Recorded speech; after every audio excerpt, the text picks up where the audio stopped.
മനസ്സിലായില്ലേ? ഈ ദുനിയാവിലെ ഏറ്റവും നന്മയുള്ളവൻ ഒരു കല്യാണം നടത്തി കൊടുക്കണവനാണ്.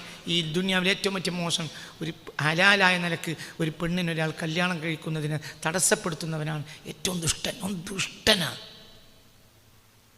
കാരണം അങ്ങനെയാണത്. ഈ ലോകത്തെ ഏറ്റവും വലിയ തിന്മകളിൽ ഹലാലായ തിന്മ ത്വലാഖാണെന്ന് മുത്തു മുഹമ്മദ് മുസ്തഫ. ത്വലാഖ് നടന്നാൽ അള്ളാന്റെ അർശ് പോലും കിടുകിടാവർച്ചവും ഒരു ത്വലാഖ് നടന്നാൽ അള്ളാന്റെ അർശ്. എന്തുകൊണ്ട്? ഒരു പെണ്ണും ഹലാലായ നിലക്കൊരു പെണ്ണും പുരുഷനും തമ്മിൽ കൂടി ജീവിക്കുന്നതിനെ അകറ്റലാണല്ലോ, അകലാണല്ലോ, രണ്ടാകലാണല്ലോ എന്ത് ത്വലാഖ്. അതിൽ അള്ളാന്റെ അർശ് വർക്കുമെങ്കിൽ അള്ളാന്റെ അർശിന് എപ്പോഴാണ് സന്തോഷം ഉണ്ടാകുക? പറയടാ, തിരിച്ച് പറയേ.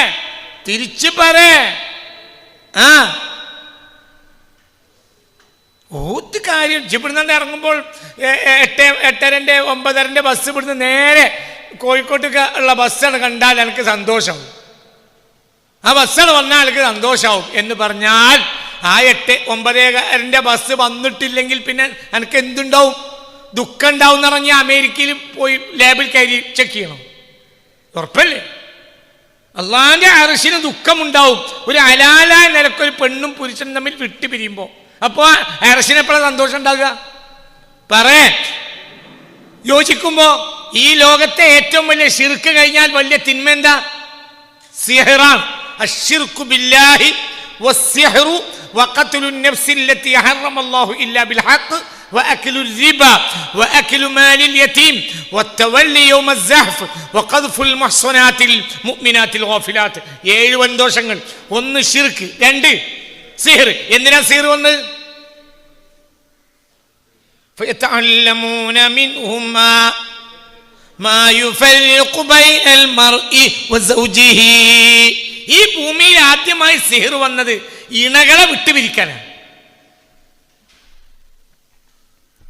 അപ്പോൾ ഒരു ആണിന്റെ ഒരു പെണ്ണിന്റെ പേരിൽ ഫിത്ന ഉണ്ടാക്കണം. ഓന്റെ നാവ് കൊണ്ട് ഒരു പെണ്ണും ഭർത്താവും ത്വലാഖിലായാൽ അതടാ നാവിന്റെ സിഹ്റല്ലേ? അതൊരു സിഹ്റല്ലേ? മനസ്സിലായോ പറഞ്ഞത്? ചിന്തിക്ക്. ഒരു ഫിത്ന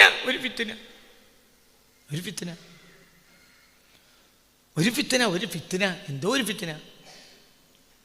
മനസ്സിലായില്ലേ? ചിന്തിക്കണം തന്നെ. ഫിത്ന എപ്പോഴും ഉണ്ടാക്കാം. ഫിത്ന ഉണ്ടാക്കാൻ പോകരുത്. അള്ളാഹു കാത്ത് രക്ഷിക്കട്ടെ. ഫിത്ന ആയ കഴിഞ്ഞ് എല്ലാം കഴിഞ്ഞ്.